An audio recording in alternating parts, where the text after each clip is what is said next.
भक्ती आणि श्रद्धेची परंपरा असलेला श्रावण मास आजपासून सुरू झालाय।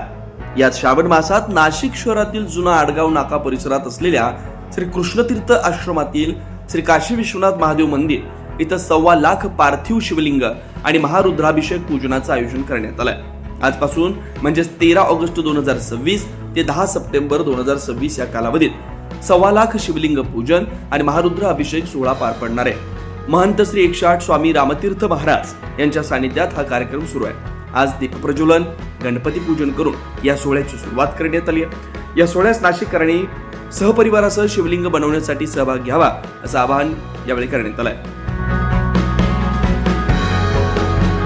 मृत्युंजय महादेवं त्राहि मां शरणागतं जन्म मृत्यु जरा व्याधि पीडितं करबन्धने गुरुर्ब्रह्मा गुरुर्विष्णु गुरुर्देवो महेश्वरा गुरु साक्षात् परं ब्रह्म तस्मै श्री गुरुवे नमः। ओम नमः पार्वती पते हर हर महादेव हर। आज से आश्रम में श्री कृष्ण तीर्थ आश्रम काशी विश्वनाथ महादेव मंदिर में पार्थिव शिवलिंग बनने का कार्यक्रम पूजन चालू किया गया है। आज दीप प्रज्वलित हुआ, मटिका का पूजन किया गया। अभी अभिषेक पूजन में सभी भक्तों के द्वारा अभिषेक पूजन अभी चालू होगा।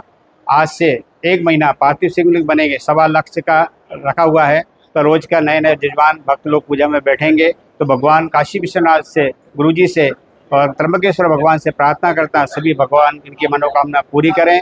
जो भी भक्त आश्रम में आएंगे उनकी भक्तों की मनोकामना भगवान काशी विश्वनाथ करें, यही भगवान से मैं प्रार्थना करता हूँ। ओम शांति शांति। 10 सप्टेंबरला दुपारी 4 वाजता श्रीकृष्ण तीर्थ आश्रमापासून ते रामघाटापर्यंत शोभायात्रा देखील निघणार आहे। चला तर नाशिककरांनो, 1.25 लाख शिवलिंग बनवण्यासाठी आपण सहभाग घेऊया। 9 न्यूज महाराष्ट्रासाठी प्रतिनिधी साहिल बेलसरे, नाशिक।